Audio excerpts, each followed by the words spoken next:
नमस्कार, स्वागत है आपका संसद टीवी के इस बेहद खास कार्यक्रम में। मैं हूं मोहम्मद फातेह टीपू। जल और वायु ये ऐसे शब्द हैं जो मानव और मानव जीवन के लिए बेहद ज़रूरी हैं, लेकिन मौजूदा समय में ये दोनों ही अपना स्वरूप बदल रहे हैं। इसके जिम्मेदार खुद मनुष्य ही हैं। जानकार मानते हैं अगर हमने जलवायु परिवर्तन और ग्लोबल वार्मिंग को समय रहते नहीं रोका तो प्रकृति खुद ही अपना रूप बदल लेगी, क्योंकि एक सीमा के बाद उसके सहने की क्षमता खत्म हो सकती है। वह टूटेगी, बिखरेगी और धरती पर मौजूद इंसानों और जीव जंतुओं को नष्ट करने लगेगी। धरती को बचाने की इसी मुहिम में मिस्र के तटीय शहर शर्म अल शेख में जलवायु परिवर्तन पर 27वां सम्मेलन हुआ, जिसमें दुनिया भर के देश और पर्यावरण से जुड़े जानकार शामिल हुए और जलवायु परिवर्तन से बचने के उपायों पर चर्चा की। देखिए इस मुद्दे पर संसद टीवी की खास पेशकश।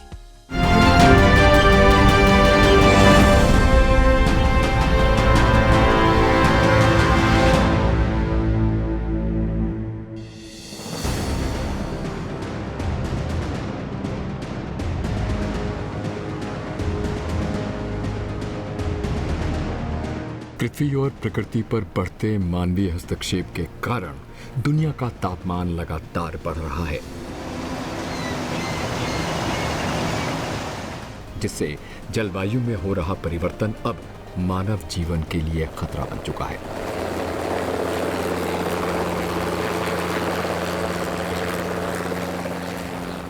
अगर इस पर गौर नहीं किया गया और इसे यूं ही छोड़ दिया गया तो आने वाले समय में तापमान इस कदर बढ़ जाएगा कि मानव जीवन पर संकट आ सकता है।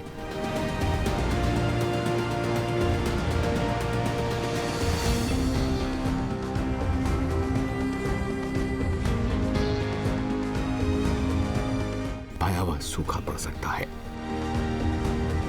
समुद्री जल स्तर बढ़ सकता है और इन सब प्राकृतिक आपदाओं की वजह से कई प्रजातियां विलुप्त हो सकती हैं।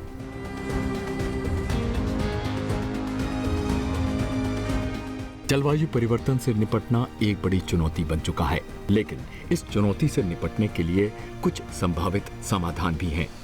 इसी समस्या के समाधान के लिए मिस्र के तटीय शहर शर्म अल शेख में दुनिया भर के देश, पर्यावरणविद, जलवायु विशेषज्ञ एकजुट होकर धरती बचाने की मुहिम में लगे हुए हैं। कॉन्फ्रेंस ऑफ पार्टी यानी COP27 की बैठक में दुनिया के तमाम देशों ने जलवायु परिवर्तन की विभीषिका पर चिंता जताई और ग्रीन हाउस गैस कम करने के उपायों पर चर्चा की। This UN climate conference is a reminder that the answer is in our hands and the clock is ticking. We are in the fight of our lives and we are losing. Greenhouse gas emissions keep growing. Global temperatures keep rising. And our planet is fast approaching tipping points that will make climate chaos irreversible. We are on a highway to climate hell with our foot still on the accelerator. Ukraine, other conflicts have caused so much bloodshed and violence and their dramatic impacts all over the world. But we cannot accept that our attention is not focused on climate change.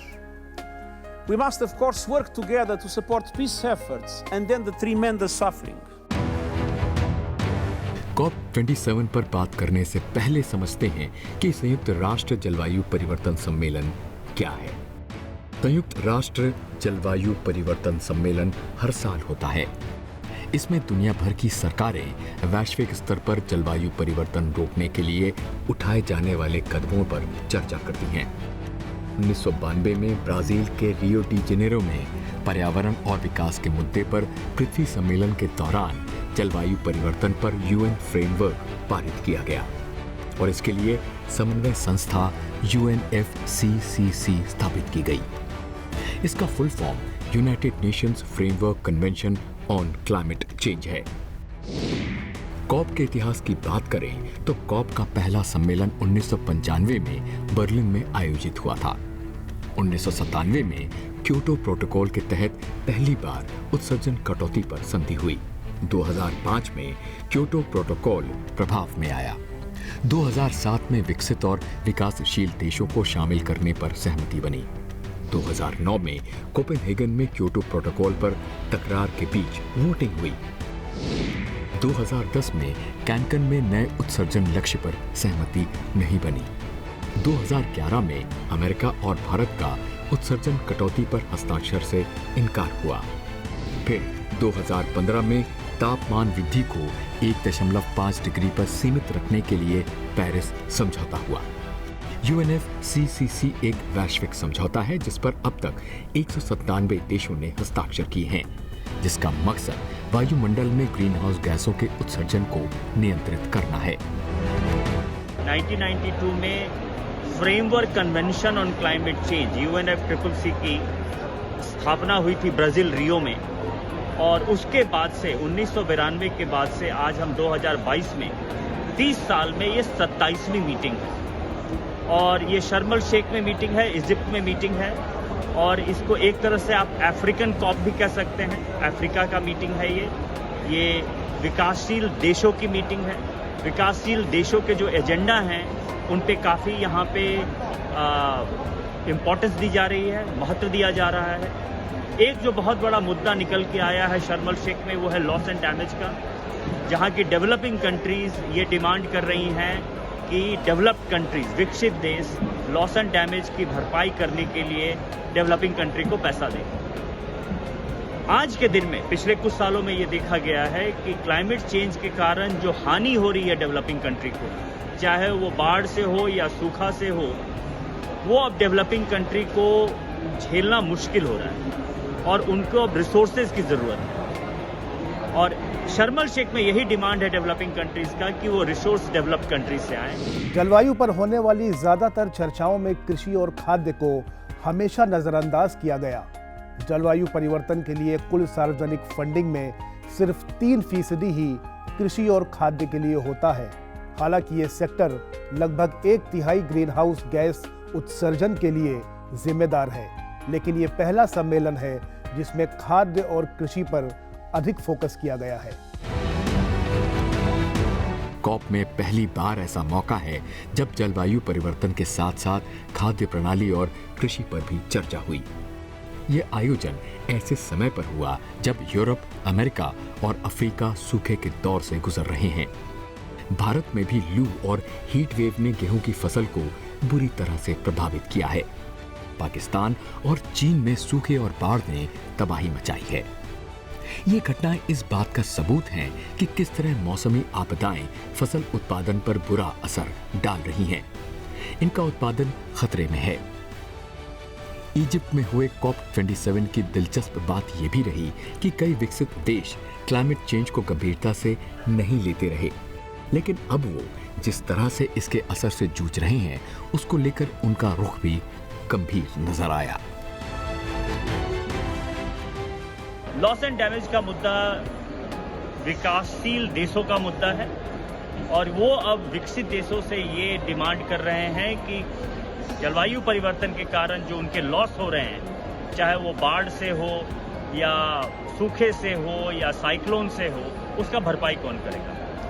क्योंकि climate change में आज के दिन में जो जलवायु परिवर्तन का हम इम्पैक्ट देख रहे हैं, क्लाइमेट चेंज का इम्पैक्ट देख रहे हैं, वो कार्बन डाइऑक्साइड उत्सर्जन जो विकसित देशों से हुआ है उसके कारण हो रहा है। तो एक बहुत बड़ा मुद्दा आज के दिन में शर्म अल शेख में लॉस एंड डैमेज का है, लेकिन जो मीटिंग की जो मूड है अभी यहाँ पे, उससे लगता नहीं है कि कोई बहुत concrete proposal loss and damage का निकल के आएगा। लेकिन जैसे अभी तो हम मीटिंग के मध्यम में हैं, मिडिल में हैं, अगले 2-3 दिन में पता लगेगा कि किस तरह से ये लॉस एंड डैमेज का जो एजेंडा है वो किस तरह से इवॉल्व होगा। शर्म अल शेख में आयोजित जलवायु परिवर्तन सम्मेलन में भारत ने विकसित देशों को 2 टूक सुनाया।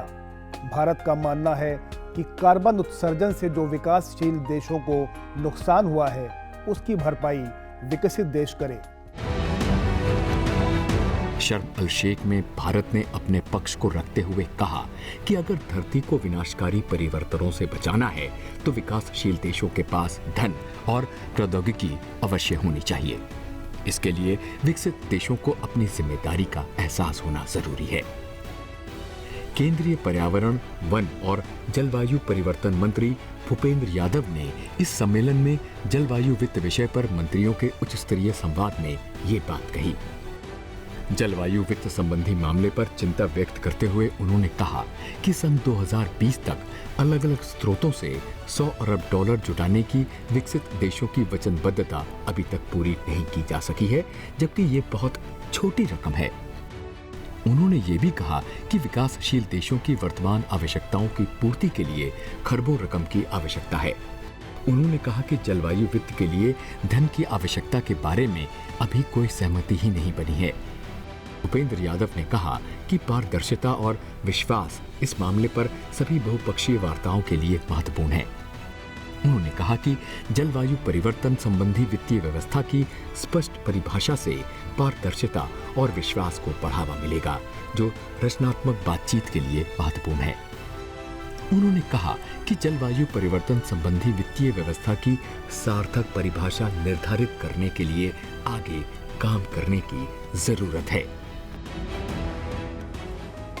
अगर आप भारत के अप्रोच को देखें तो भारत का जो अप्रोच है अभी शर्म अल शेख में वो काफ़ी पॉजिटिव रहा है। जैसे कि भारत ने डेवलप्ड कंट्रीज़ को बहुत प्रेशराइज किया है इस बात को लेके कि वो $100 बिलियन जो डेवलप्ड कंट्री ने प्लेज किया था पैसा देने के लिए डेवलपिंग कंट्री को, उसको फुलफिल करें। तो भारत का जो रवैया रहा है क्लाइमेट फाइनेंस को लेके वो सही रहा है, क्योंकि डेवलप्ड कंट्रीज बात बहुत करते हैं। उन्होंने पिछले 7-8 साल से प्रॉमिस करके रखा हुआ है कि वो डेवलपिंग कंट्री को $100 बिलियन देंगे, लेकिन वो पैसा जो आ रहा है वो पहली बात $100 बिलियन नहीं है। दूसरी बात यह है कि वो लोन में आ रहा है, ग्रांट की तरह से नहीं आ रहा। ग्रांट जो है पब्लिक ग्रांट वो बहुत कम है। तो जो क्लाइमेट फाइनेंस का जो मुद्दा है उसको लेके भारत ने काफ़ी प्रेशराइज किया हुआ है डेवलप्ड कंट्री को, जो कि एक तरह से सही चीज़ भी है। और भारत जो है ये जो बात जो क्लाइमेट फाइनेंस का वो आंकड़ों के साथ कर रहा है, जो कि बहुत अच्छी चीज़ है कि अगर आप सही आंकड़ों के साथ अपने बात को रखें तो उसका वैल्यू बढ़ता है। तो मेरे अंदाज से क्लाइमेट फाइनेंस पे भारत का रवैया सही है। वो एक तरह से डेवलप्ड कंट्रीज को आईना दिखा रहे हैं कि आपने जो प्रॉमिस किया था आप उस प्रॉमिस को फुलफिल नहीं कर रहे हो। संयुक्त राष्ट्र जलवायु शिखर सम्मेलन में कार्बन उत्सर्जन कम करने को लेकर विकासशील देशों द्वारा लक्ष्य को बढ़ाने के आह्वान पर भारत ने अपना कड़ा रुख दिखाया। इसका विरोध करते हुए भारत ने कहा कि तय किए गए लक्ष्यों को लगातार बदला जा रहा है। साथ ही विकसित देश कम कार्बन उत्सर्जन के लिए आवश्यक वित्तीय संसाधन भी नहीं उपलब्ध करा रहे हैं। ऐसे में विकासशील देशों से कार्बन उत्सर्जन को कम करने के लिए ऐसी अपेक्षा करना ठीक नहीं है। केंद्रीय पर्यावरण मंत्री भूपेंद्र यादव ने कहा कि विकसित देशों को कार्बन उत्सर्जन कम करने को लेकर लक्ष्य को बढ़ाने में अग्रणी होना चाहिए। उनके पास वित्त और प्रौद्योगिकी का बड़ा हिस्सा भी उपलब्ध है। UNFCCC और पेरिस समझौता दोनों में इसके पालन की बात कही गई है, लेकिन हमने पर्याप्त कार्रवाई नहीं की है। केंद्रीय पर्यावरण मंत्री भूपेंद्र यादव ने विकसित देशों को जवाब देते हुए कहा कि देशों का ऐतिहासिक संचयी उत्सर्जन महत्वाकांक्षाओं को बढ़ाने के लिए उनकी जिम्मेदारी का पैमाना होना चाहिए। इसके लिए कुछ विकसित देशों को 2030 से पहले भी 0 तक पहुंचना चाहिए, क्योंकि 2050 तक कार्बन न्यूट्रल बनने का उनका लक्ष्य बिल्कुल सही नहीं है। India has demonstrated that it walks the talk on climate change. What we announced our NDCs in 2015, we achieved some target 9 years before, and we have already submitted our enhanced NDC. शर्म अल शेख में भारत ने बताया कि कैसे वो 2032 तक देश में जीवाश्म ईंधन की निर्भरता को कम करेगा। भारत कार्बन उत्सर्जन पर अंकुश लगाने के लिए ठोस योजना पर काम कर रहा है। भारत ने मिस्र में आयोजित COP27 में पहली बार 7 बिंदुओं वाली दीर्घकालिक कम उत्सर्जन विकास रणनीति प्रस्तुत की है। भारत ने बताया कि कैसे वो 2032 तक देश में जीवाश्म ईंधन की निर्भरता को कम करेगा। भूपेंद्र यादव ने क्लाइमेट चेंज को लेकर समिट में भारत की दीर्घकालिक विकास की नीति बताई। उन्होंने कहा कि कार्बन उत्सर्जन पर अंकुश लगाने के लिए भारत ठोस योजना पर कार्य कर रहा है। भारतीय प्रतिनिधि मंडल का नेतृत्व कर रहे भूपेंद्र यादव ने कहा कि ये रणनीति सरकार और राज्य सरकारों सहित दूसरे अंशधारकों के बीच गहन विचार विमर्श का नतीजा है। हमारी नीति में जलवायु संबंधी न्याय और टिकाऊ जीवनशैली पर जोर दिया गया और साथ ही ये UNFCCC के समता और साझा लेकिन बटी हुई जवाबदेही और क्षमताओं के सिद्धांत पर भी जोर देती है। एजेंडे के 7 बिंदुओं में कम कार्बन वाली बिजली और परिवहन व्यवस्था, ऊर्जा, किफायती शहरी ढांचे, कम उत्सर्जन वाली औद्योगिक व्यवस्था, कार्बन तकनीक, वन क्षेत्र बढ़ाने और कार्बन विकास के आर्थिक और वित्तीय पहलुओं को शामिल किया गया है। भारत अब उन 57 देशों में शामिल हो गया है जिन्होंने पेरिस समझौते के तहत अपनी योजना को UNFCCC को सौंप दिया है। शर्म एल शेख में भारत ने अपना long term mitigation road map को रिलीज किया है कि किस तरह से अगले 20-25 साल में भारत, जो कि ग्लासगो में प्रॉमिस किया था कि वो नेट जीरो 2070 तक पहुंचेंगे, नेट जीरो एमिशन करेंगे, उसको किस तरह से अचीव करेंगे। तो ये लॉन्ग टर्म जो प्लान है भारत ने रिलीज किया है शर्म एल शेख पे। काफ़ी कॉम्प्रिहेंसिव प्लान है और इस प्लान के अंदर भारत ने रिन्यूएबल एनर्जी के बारे में बात की है कि किस तरह से सोलर और विंड एनर्जी को प्रमोट किया जाएगा। इलेक्ट्रिक व्हीकल की बात हुई है कि कितनी तेज़ी से 2 व्हीलर, 3 व्हीलर या कार को इलेक्ट्रिफिकेशन किया जाएगा। भारत ने पेड़ लगाने की बात की है, फॉरेस्ट्री सेक्टर में किस तरह से कार्बन सिंक को इन्हांस किया जाएगा, इंडस्ट्री में किस तरह से एमिशंस कम किए जाएंगे उनके बारे में बात की है। तो काफ़ी comprehensive document long term action plan Bharat का रिलीज हुआ है। इसकी काफ़ी सराहना की जा रही है क्योंकि भारत अभी के समय 60वां देश है जिसने कि long term action plan submit किया है और इसकी काफ़ी भारत बधाई पात्र है। प्रधानमंत्री नरेंद्र मोदी ने ग्लासगो में COP26 सम्मेलन में अपने भाषण के दौरान भारत का नजरिया दुनिया के सामने रखा था। उन्होंने पंचामृत योजना के माध्यम से दुनिया को बताया था कि किस तरह से हम जलवायु परिवर्तन के नुकसान से बच सकते हैं। गौरतलब है, पिछले साल ग्लासगो में COP26 में प्रधानमंत्री नरेंद्र मोदी ने जलवायु परिवर्तन के खिलाफ भारत का एजेंडा दुनिया के सामने रखा था। प्रधानमंत्री ने पंचामृत योजना के माध्यम से जानकारी दी थी कि भारत अपनी गैर जीवाश्म ऊर्जा क्षमता को 2030 तक बढ़ाकर 500 गीगावाट कर देगा। वहीं 2030 तक अक्षय ऊर्जा के साथ अपनी ऊर्जा आवश्यकताओं को 50% पूरा करेगा। साथ ही 2030 तक कार्बन उत्सर्जन में 1 अरब टन की कमी करेगा। भारत 2030 तक अपनी कार्बन तीव्रता में 45% की कमी करेगा और 2070 तक शुद्ध शून्य उत्सर्जन यानी नेट जीरो एमिशन हासिल कर लेगा। Journey of net zero is a 5-decade-long one, and India's vision is therefore evolutionary and flexible, accommodating new technological developments and developments in the global economy and international cooperation. But we also need to be mindful of the risks that this journey will entail. The need to eradicate our development deficits and ensure our food and energy security will rationally using our natural resources, and therefore themes that pervade our low carbon strategy. Bharat लगातार one क्षेत्रों को संरक्षित करने की योजना आगे बढ़ा रहा है।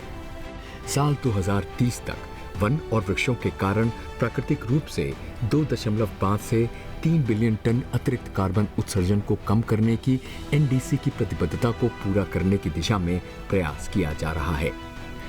COP27 में प्रतिनिधियों से भूपेंद्र यादव ने कहा कि लंबी अवधि के विकास की हमारी भविष्य की दृष्टि से समानता और जलवायु न्याय की भावना को शामिल करना चाहिए। एक समावेशी और न्यायपूर्ण दुनिया बनाने के लिए एक दूसरे से सीखना और साझा करना चाहिए। देश के लिए औद्योगिक विकास में आगे बढ़ने के साथ साथ विशेष रूप से इस्पात, सीमेंट, एल्यूमिनियम और अन्य क्षेत्रों में ऊर्जा दक्षता में सुधार करना होगा। We are now presenting India's long-term low carbon development strategy that articulate India's vision and action plan for achieving its NDC goal and target of net zero emission by 2070. विकासशील देशों के लघु किसान दुनिया भर की खाद्य सामग्री का लगभग 1/3 उगाते हैं, मगर अब भी जलवायु वित्त का केवल 1.7% हिस्सा ही मिलता है और उन्हें सूखा, बाढ़, तूफानों और अन्य तरह की आपदाओं से जूझना पड़ता है।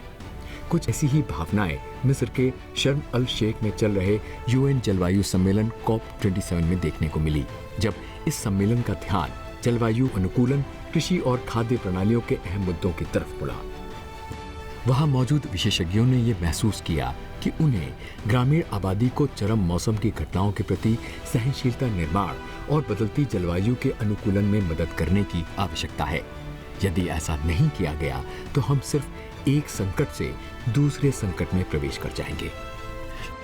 लघु स्तर के किसान कठिन परिस्थितियों में कठिन परिश्रम करके हमारे लिए अन्न उगाते हैं।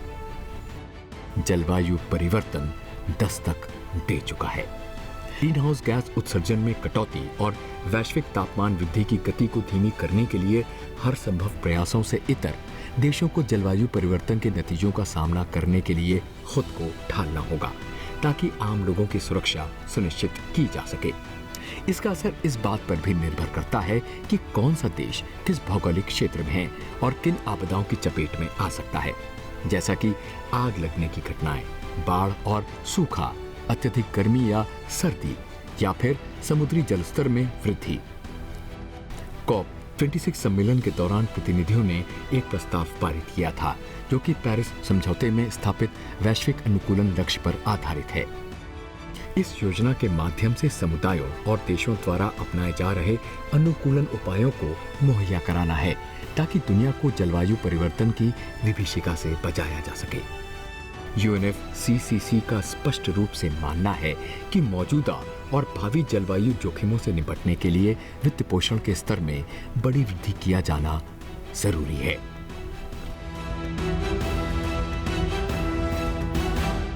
फिलहाल इस खास पेशकश में इतना ही। मुझे दीजिए मेरी पूरी टीम के साथ इजाजत। देखते रहिए संसद टीवी।